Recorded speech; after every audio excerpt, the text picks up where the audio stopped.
Olá, seja bem-vindo ao Clube da Manutenção. Meu nome é Bruno Machado e no vídeo de hoje você vai aprender o que é confiabilidade e também que existem dois tipos de confiabilidade. Fique comigo aí nesse vídeo que você vai aprender isso.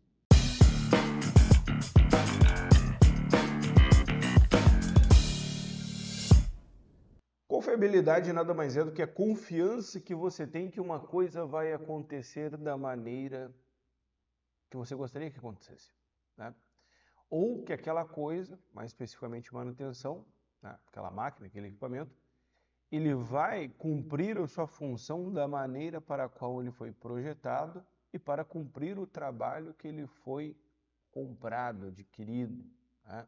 Então, se tu tem uma expectativa de produzir 1000 peças, né, em 10 horas, confiança que tu tem de que isso realmente vai acontecer sem nenhuma parada, sem nenhum defeito, sem nada, sem nenhum probleminha, né? É o que a gente chama de confiabilidade. Então, uma coisa tem confiabilidade como a gente tem uma confiança muito grande nela. Isso pode ser traduzido em matemática, pode ser traduzido em estatística, né? A gente vai falar um pouco disso, mas o que a grande maioria das pessoas não se dá de conta é que quando tu olha lá, confiabilidade 100%, né? Elas não relacionam confiabilidade com confiança, né? Elas ficam muito no número. Só que o número é uma medição, né? E medir não traz confiabilidade. Não é porque tu está medindo a confiabilidade que automaticamente tu vai conseguir ter confiabilidade, né? Então, existe um autor, um professor, né, que eu conheço no LinkedIn, acho que é Alvin o nome dele, e ele fala da confiabilidade quantitativa e da confiabilidade qualitativa, né? Essa maneira que ele separa. Então, a quantitativa seria cálculos de confiabilidade, etc., né? Confiabilidade estatística. E a qualitativa seria realmente as coisas que tu faz para que o teu equipamento tenha confiabilidade, né? Só que a confiabilidade, existe uma confusão muito grande, né?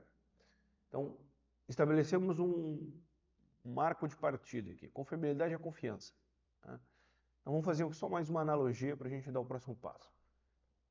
Imagina que tu tem teu carro, tua moto, e que esse carro, essa moto vai ter que fazer uma viagem de 1000 quilômetros, né?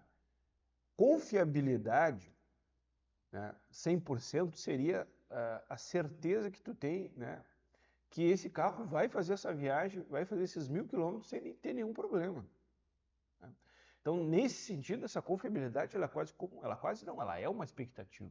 Sem expectativa que teu carro não tem problema nenhum, teu carro é novo, a manutenção está em dia e etc. Tu é um bom motorista, né? Vamos lá, né?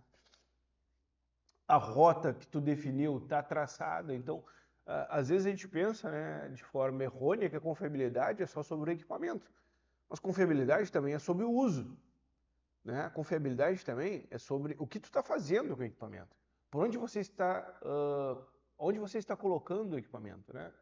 Então, dependendo da rota que tu foi, tu pode ter mais danos ou agressão ao teu pneu, né, etc. Uma estrada mais ruim, etc. Então, isso diminui a confiabilidade de tu fazer esse trajeto de 1000 quilômetros. Então, o que a gente tem que entender é que a confiabilidade ela é, de certa forma, uma expectativa, né? Confirmada estatisticamente, matematicamente, pela qualidade das coisas que tu faz com o equipamento ou com a qualidade do equipamento que tu comprou. Então, definido esse marco, que a confiabilidade é uma confiança, né? Ela é algo matematizado, ou que pode se traduzir em estatística, mas ela não é nada disso, né? Então, confiabilidade é confiança. A gente nunca pode perder isso de vista. Bom, dito isso, a gente tem que entender que a confiabilidade depende do uso, a confiabilidade depende da manutenção, da qualidade da manutenção que é dada nos equipamentos, a confiabilidade depende do projeto, a confiabilidade depende da fabricação, a confiabilidade depende da montagem. Então a gente nunca, né, vai ter uma confiabilidade, a manutenção, né, ela não consegue elevar a confiabilidade de um equipamento, além da confiabilidade inerente desse equipamento, né? E esse é um tipo de confiabilidade. Então, um erro que acontece muito, né, já vou compartilhar a tela com vocês aqui, que acontece, né, que foi disseminado aí nos últimos 3, 4 anos, é que a manutenção tinha capacidade de aumentar a confiabilidade do equipamento para além da confiabilidade inerente dele. Então se falava só em confiabilidade, usava só confiabilidade, mas não separava o que é confiabilidade inerente, o que é confiabilidade operacional. E isso é um erro muito grande. Porque se o teu projeto já não é confiável, não tem o que a manutenção faça. A confiabilidade inerente é essa. A confiabilidade operacional e de manutenção, ela consegue chegar até esse patamar, ela não consegue passar, né? Então, confiabilidade inerente, né, estabelece um teto e a manutenção não consegue passar dele, né? Eu vou falar mais sobre isso daqui a pouco. Então, existem 2 tipos de confiabilidade, né? A gente tem a confiabilidade. Então, quando a gente está falando de confiabilidade, a gente tem que entender em manutenção que existem 2 tipos de confiabilidade. A confiabilidade inerente e a confiabilidade operacional, né? Eu vou falar especificamente nos próximos vídeos de cada uma, mas a gente precisa entender a diferença de uma para outra. Confiabilidade inerente é a confiabilidade do projeto. Aqui, né, a gente tem que entender que quando a gente entra numa planta industrial, não fomos nós que construímos essa planta, não fomos nós que montamos essa planta, não fomos nós que participamos do projeto dessa planta, né? E o que vocês têm que entender é que em projeto, tu tem o teu orçamento, tu tem o teu budget, tu tem o teu CAPEX, né? Existe uma expectativa de quem construiu esse projeto lucrar com esse projeto de alguma forma. Em 5, 10, 15 anos, né? Então tem um retorno sobre o investimento. Só que em projeto, meu amigo, né, o pessoal começa a diminuir custo do projeto. Então, ao invés de comprar aquele motor da WEG confiável, vai lá e compra aquele outro motor, né, não é tão confiável, menos 10, 15 mil reais, vai diminuindo o custo de investimento, mas vai aumentando o custo operacional. Então, não dá para a gente falar sobre confiabilidade inerente, né, e confiabilidade operacional sem se dar de conta de 2 coisas. Existe o custo de investimento, né, e existe o custo operacional. Isso sempre vai ser assim. Para vocês entenderem como isso funciona, você tem que pensar da seguinte maneira. Imagina que você tem 100 mil reais, né? E esses 100 mil reais, você quer comprar um carro. Parêntese. Eu sei que carro é passivo, carro não é ativo, mas é só para vocês entenderem. Fecha parênteses. Você tem 100 mil reais para comprar um carro e você está tentando escolher qual carro você vai comprar. E aí tem um carro que ele é 90 mil reais, né? Só que esse carro tem uma manutenção mais cara, o filtro de óleo dele é mais caro, o filtro de ar dele é mais caro, ele gasta mais gasolina por quilômetro rodado, né? Ao invés de fazer 17 com litro, ele faz 12. Mas o carro é 90 mil, né? 80 mil, vamos botar, para ficar uma diferença maior. Então pensa que esse dinheiro, tu tem 100 mil, esse dinheiro é o investimento que tu vai fazer, né? Então a gente está fazendo um paralelo com a planta, né? Então tu vai lá, não, vou economizar esses 20 mil, vou comprar esse carro de 80. Ao invés de comprar o carro de 100, que tem airbag, faz 17 km com litro, o filtro de ar é um pouco mais barato e mais confiável também. O filtro de óleo, né, tem um custo mais barato, mas é mais confiável. Então esse carro de 100 mil, ele tem uma confiabilidade maior. Vamos botar um Toyota, uma Toyota, não é um carro que tu nem sabe que marca é, etc. Então, para diminuir o custo de investimento, tu aumenta o custo operacional. O que é aumentar o custo operacional? Eu compro o carro de 80 mil, mas quando eu vou rodar, eu vou gastar mais gasolina, eu vou gastar mais com troca de filtro, eu vou gastar mais, de repente, com manutenção, porque a manutenção não é tão confiável. Então, entendam que existe uma transferência de custo de investimento para custo operacional quando você vai montar uma planta. Isso sempre acontece. E isso diminui a confiabilidade operacional.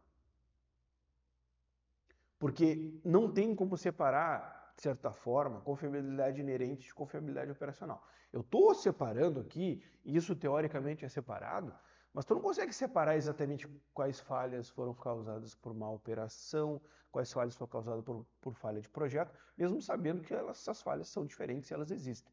Mas tu não consegue acertar o olho da mosca, isso que eu quero que vocês entendam. Consegue, assim, de forma geral, de maneira geral e genérica, tu consegue ver a diferença de uma coisa para outra. Consegue ver que aquele projeto não é confiável.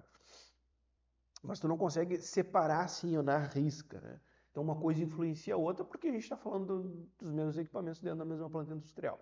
Então existe o custo de investimento, existe o custo operacional, né? Então às vezes diminui-se o CAPEX e aumenta-se o OPEX. Por quê? Porque, cara, tá no longo prazo, que se dane. Uma coisa é assim, né? Tu não sabia, agora tu tá sabendo.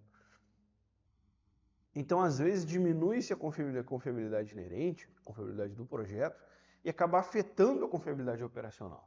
E aí que é o problema, entendeu? Porque quando tu está dentro da área, as pessoas elas não ficam discutindo se o projeto é confiável ou não.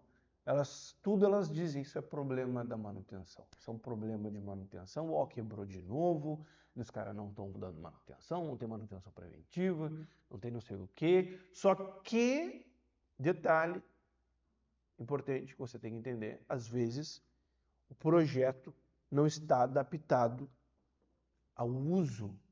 Entendam isso. Às vezes o projeto motor, o projeto da transmissão, o projeto do rolo movido, o projeto do acionamento, o projeto de transporte, o projeto da caída, o projeto não sei o que, não interessa, não está adaptado ao uso. Então existem projetos, o pessoal compra um equipamento, esse equipamento ele foi desenvolvido para trabalhar 12 horas por dia. Só que isso 5, 6 anos atrás, né? Só que mudou a demanda de mercado, né? E às vezes o pessoal está usando 18 horas por dia. Não é. O projeto não foi criado para isso. Então, essa confiabilidade inerente, ela é afetada pelo uso. Porque às vezes não é que o projeto também não seja confiável. Ele está sendo usado de maneira errada. Consegue compreender isso? Né? Então, se eu comprei esse equipamento, que não foi tu que comprou, né? Tu chegou na planta e ele já estava lá, para ser utilizado 12 horas por dia, num cálculo médio, né? E tu está utilizando em cálculo médio 16, 18 horas por dia, obviamente, não é só mais manutenção que tu vai ter que dar. Existe uma grande chance da resistência desse material, desse projeto, desse equipamento, de ele começar a falhar e ele quebrar de fato. Um exemplo disso era uma transmissão que tinha numa correia transportadora, num shiploader, um carregador de navio, e a gente tinha mais ou menos 52 falhas por ano, né? Então, 2 falhas por mês nesse equipamento. Tu botava novo, ele se deteriorava muito rápido e quebrava muito rápido. Então, obviamente, o projeto não estava adaptado para o uso. Ah, mas quando construíram a planta, nunca quebrava. Mas como é que se usava? Se usava pouco ou se usava muito? Então, a taxa de utilização é uma coisa importante que todo gerente de manutenção, gestor de manutenção, tem que conhecer, tem que saber. Para qual taxa de utilização esse projeto foi construído e qual é a taxa de utilização que estão realizando no momento, né, operacional. Então, o que a gente fez? Né? A gente substituiu o acionamento. A gente mudou o sistema de transmissão. Quando mudou o sistema de transmissão, acabou os problemas. Isso é o que o John Mowbray chama de redesign. Quando tu faz um redesign, tu muda o design, tu muda o projeto. E esse projeto não está adaptado para esse uso. Então, tu muda o projeto, tu diminui as falhas, elimina as falhas, aumenta a confiabilidade. Né? Então, com esse vídeo, esse primeiro vídeo, vou fazer mais 2, né, a respeito disso, eu quero que vocês entendam que nem tudo é problema de manutenção. Né? A confiabilidade, ela é medida pela confiabilidade operacional. Tu não consegue medir a confiabilidade inerente. Não tem como medir isso. Né? Mas tu tem que saber que ele existe. Né? Até tem no projeto, né? Tu consegue inferir isso, mas depois que a gente está lá na planta, né, tu não vai conseguir medir isso. Né? Tu tem que saber a taxa de utilização dos equipamentos, a projetada e a operacional do momento, né? E tu precisa saber que existe essa confiabilidade do projeto. Às vezes o projeto está inadequado para o uso, né, real, né, nesse contexto real que está acontecendo no momento. Então não acha que a manutenção vai conseguir elevar a confiabilidade do equipamento acima da confiabilidade inerente dele. Não tem como. Então a manutenção vai conseguir sempre bater nesse teto aqui, e esse teto é criado pela confiabilidade inerente. Então, em resumo, não tem como tu ter uma confiabilidade operacional maior do que a confiabilidade inerente. Isso é impossível. Perfeito? Legal? Então, nos próximos vídeos a gente vai falar sobre confiabilidade inerente, né? Abrir isso para entender como é que é, e também sobre a confiabilidade operacional. Legal? Valeu, até mais.